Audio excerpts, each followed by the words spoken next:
காவல்துறை ஏன் தடுக்கலன்னு நீங்க கேட்டீங்களா? முன்னாடி நடந்திருக்கு, அப்ப ஏன் ஒழுங்கா ஃபாலோ பண்ணலன்னு கேட்டீங்களா? இல்லை, இதுக்கு முன்னாடினா போன கவர்மெண்ட்டில் நடந்ததை சொன்னாங்க. இப்போ இந்த நடந்திருக்கிறத குறித்து நாங்கள் பேசியிருக்கிறோம். மாவட்ட ஆட்சியர்கிட்ட, மாவட்ட எஸ்பி, இவங்க எல்லாத்தையும் நிர்வாகத்தில் எல்லாம் பேசியிருக்கிறோம். இது வந்து ரொம்ப, அதாவது வந்து ரொம்ப சென்சிட்டிவான மேட்ரு. ஒரு சமூக நல்லிணக்கத்தை உருவாக்க வேண்டிய பொறுப்பு எல்லோருக்கும் இருக்குது. அப்படி தான் நாங்களும் வந்து பார்க்குறோம். அப்போ இந்த அடிப்படையில் தான் நாங்கள் வந்து இதை அணுகிறோம். வெறும் வந்து சாதிய வன்மத்தை வந்து தூண்டிவிட்டு அதில் வந்து குளிர்காயக்கூடிய ஒரு சூழல் இருக்கக்கூடாது. அப்போ இதை வந்து எப்படி தடுக்க வேண்டிய தேவை இருக்குது, அதை நோக்கி எப்படி நகர்த்த வேண்டிய தேவை இருக்குது அப்படிங்கிறத தான் நாங்கள் வந்து பார்க்குறோம். அதனால் கட்டாயம் மாண்புமிகு முதல்வர் அவர்களோடு இது கலந்து பேசினா இந்த சம்பவம் நடந்த உடனே முதல்ல வந்து வந்திருக்கிறோம்.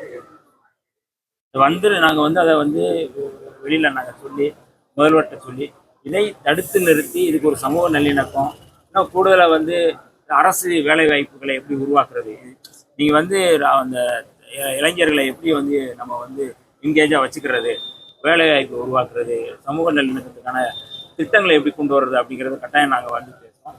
இது வந்து நள்ளிரவில் வந்து இல்லை இரவில் வந்து குடிச்சிட்டு இந்த மாதிரி பண்ணுறாங்க அப்படிங்கிறது சொன்னாங்க. அப்போ அதையும் நாங்கள் வந்து ஒரு கவனத்தோடு அதை எடுத்து நாங்கள் கொண்டு வச்சிருக்கோம். கோயில்கிட்ட, பள்ளிக்கூடங்கள்கிட்ட மதுபான கடைகள் இருக்கக்கூடாதுங்கிற மாதிரி இது போன்ற தவறு நடக்கக்கூடிய கிராமங்கள்ல அருகில் மதுபான கடைகள் எடுக்கணும் அப்படின்னு இது நல்ல யோசனை தான். ஏற்கனவே 717 கடைகள் அகற்றப்படும் சொல்லியிருந்தாங்க. இப்போ இதையும் நாங்கள் வந்து சேர்த்து இதை சொல்கிறோம். இந்த பகுதியில்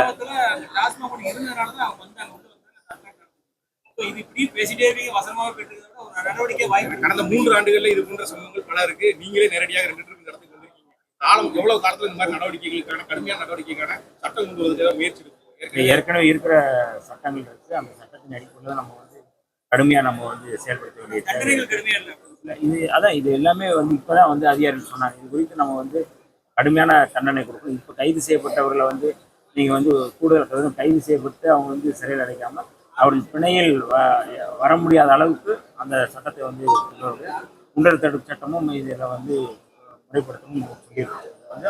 அவர் மீது பாய்ச்சி நீங்கள் வந்து பிணையில் வர முடியாத அளவுக்கு மீண்டும் வந்து அவர்கள் வந்து முடக்கப்பட வேண்டிய தேவை இருக்குது. அந்த சமூக பொறுப்போடு தான் நம்ம வந்து பார்க்குறோம். வந்து ஏனோதானு வந்து நம்ம வந்து வன்முறையை தூண்டுறது இல்லைன்னா வந்து அந்த இது இல்லாமல் ஒரு சமூக நல்லிணக்கம், எல்லோருக்குமான பாதுகாப்பு இருக்கணும் அப்படிங்கிறது நாம் கட்டாயம் முதல்வர் கவனத்துக்கு கொண்டு செல்வோம். சமூக நீதி அதிகாரம் கொண்ட அடிப்படையில தான் விடுதலை சிறுத்தைகள் கட்சி தலைவரே சொல்லியிருக்காங்க. இப்போ அப்படிப்பட்ட ஒரு கூட்டணி ஆட்சி அமைந்திருக்குது. இனிமையாவது இந்த மாதிரி சம்பவங்கள் நடைபெறாம தடுக்கப்படும். அதை நோக்கி தான் நாங்கள் நகர்றோம். ஏதோ வந்து அமைச்சரவைக்கு வந்ததுனால எங்களுக்கு வந்து அமைச்சரை விட எங்களுக்கு சமூக நீதியும் சமூக நல்லிணக்கமும் ஒற்றுமையும் தான் எங்களுக்கு முக்கியம். அதை நோக்கி தான் நாங்கள் வந்து நகருவோம். அதனால் இங்கே வந்துட்டோங்கிறதுனால அது எங்களுக்கு அதுதான் முதன்மையானது.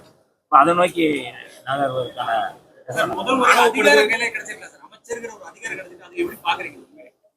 ஏற்கனவே எங்களுடைய தலைவர் ஆட்சியிலும் வந்து அதிகாரத்திலும் வந்து சொன்னார். நாங்கள் நீண்ட காலமாக சொல்லிட்டு வந்தோம். இப்போ அதற்கான ஒரு சூழல் அமைந்ததுனால நம்ம வந்து இதன் மூலமாக இந்த மக்களுக்கு செய்ய வேண்டிய செயல் திட்டங்கள், பணிகள் நிறைய இருக்குது.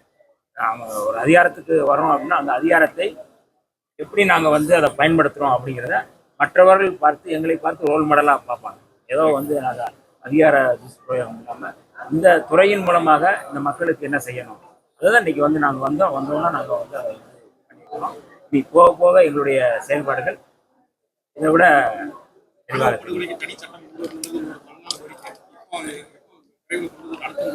உங்களுக்கு தெரியும். நான் அசம்பிளியில் பேசும்போது முதல் உரையிலேயே அதுதான் நான் வந்து கோரிக்கை வச்சேன்.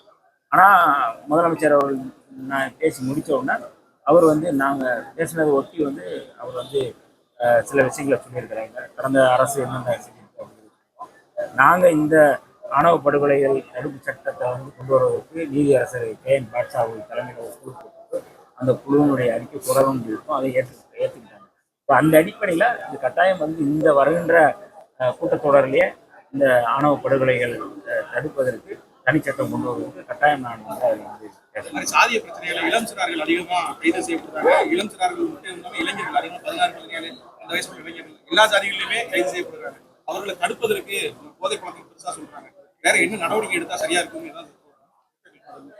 ஸ்கூல் டிராப் அவுட்ஸ் ரொம்ப இம்பார்ட்டன்ட். இன்னைக்கு கூட எங்க சமூக நீதி துறை சார்பாக காலையில வந்து வெளியில இருக்கிற மீட்டிங் போனோம். டிராப் அவுட் எப்படி நடக்கிறது, எப்படி வந்து இந்த துறையில் இருக்கிற மாணவ மாணவிகளுக்கான அந்த ஸ்மார்ட் கிளாஸ் உருவாக்குறது, அவருக்கு ஸ்கில்டு டெவலப்மெண்ட் எப்படி நாங்கள் கொண்டு வர்றது, அதுக்கான பட்ஜெட் என்ன மாதிரி கூடுதல் பண்ணுறது, ஸ்காலர்ஷிப் எப்படி தேவைப்படுறது, இது எல்லாமே அதை நோக்கி நகர்றதேன். இது ஏதோ வந்து சிறார்கள் வந்து ட்ராப் அவுட் ஆகிறதுனால அவங்க கவனம் சிதறது. அப்போ அதில் நாங்கள் கவனம் செலுத்துறோம். இதில் எவ்வளோ பேர் வந்து ட்ராப் அவுட் ஆகிருக்கிறாங்கிறத நான் பார்க்குறேன். இடைநிற்றல் இல்லாத ஒரு கல்வி நாங்கள் வந்து அந்த சமுதாயத்தை உருவாக்கணும் நாங்கள் விரும்புகிறோம். அதற்கு தான் இன்றைக்கி வந்து எங்களுடைய கூட்டம் காலையில் கூட்டத்தை முடிச்சு தான் நான் இங்கே வந்து வந்துருக்கிறேன். கட்டாயம் வந்து ஒரு நல்ல நிலையில் இந்த சமுதாயத்தை கொண்டு வருவதற்கு எங்களுடைய முயற்சியை நாங்கள் செய்தி தொடர்பாளர் ஒருத்தர் அமைச்சராக திருநெல்வேலி பத்திரிகையாளர் சார் உங்களுக்கு என்னுடைய நன்றி வாழ்த்துக்கள். எப்போதும் எங்களுக்கு வந்து எப்போதும் கொடுக்குற ஆதரவை இப்பயும் கொடுங்க.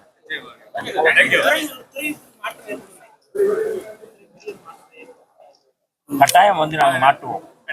இதுக்கு இந்த இந்த துறை சமூக நீதித்துறை அப்படிங்கிறது வந்து சமூக நீதிக்காக கால் நூற்றாண்டுக்கு மேலாக தமிழ்நாட்டில் களமாடிய ஒரு பேர் இயக்கம் விடுதலை சிறுத்தைகள். எங்களுடைய தலைவர் எழுச்சி தமிழர் தொல்காப்பியன் திருமாவளவன் அவர்கள் முன்னெடுத்த அந்த கொள்கையை இந்த துறையின் மூலமாக நாங்கள்